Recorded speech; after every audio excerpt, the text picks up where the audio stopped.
हर पुल सिर्फ लोहे और कंक्रीट का बना होता है, लेकिन अगर उसमें लापरवाही मिल जाती है तो वो मौत का रास्ता बन जाता है। जी हाँ दोस्तों, मैं बात कर रहा हूँ गंभीरा ब्रिज की।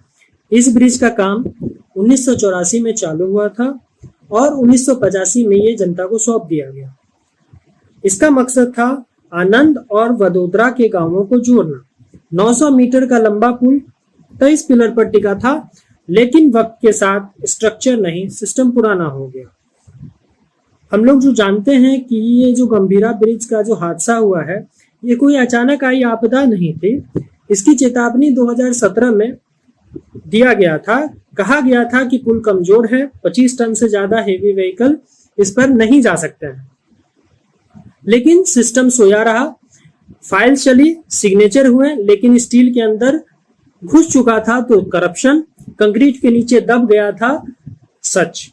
जैसा कि हम लोग जानते हैं, 9 जुलाई 2025 दोपहर 3 बजे पुल का एक 55 मीटर का एक स्लैब होता है, 2 पिलर के बीच में जो जगह होता है, वो जो स्नैप नदी में गिर गया। उस वक्त कुछ गाड़ियां थी जिसमें जिंदगी थी, सपने थे, लोगों के सपने थे, लेकिन उसका क्या, 10 से ज्यादा लोगों की जान चली गई, जिसे रोका जा सकता था। लेकिन अफसोस, कुछ घूसखोर लोग, कुछ करप्ट लोग, कुछ निकम्मे लोग इसे नहीं रोक पाए।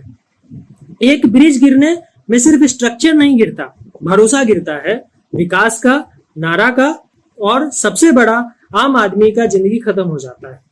हर गिरता पुल एक सवाल है, क्या सरकारी काम सिर्फ टेंडर तक सीमित है?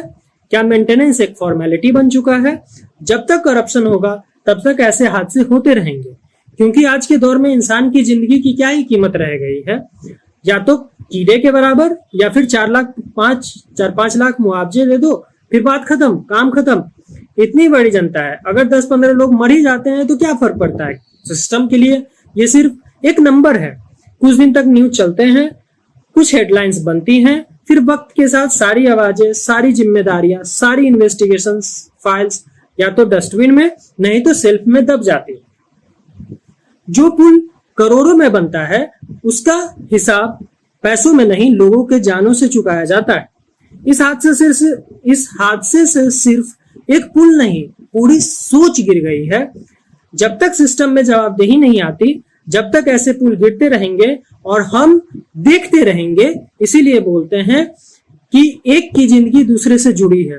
अगर नेता, अगर इंजीनियर, अगर कॉन्ट्रैक्टर, किसी में भी थोड़ी भी ऑनेस्टी होती, ईमानदारी होती, तो ये जाने आज बच सकती थी।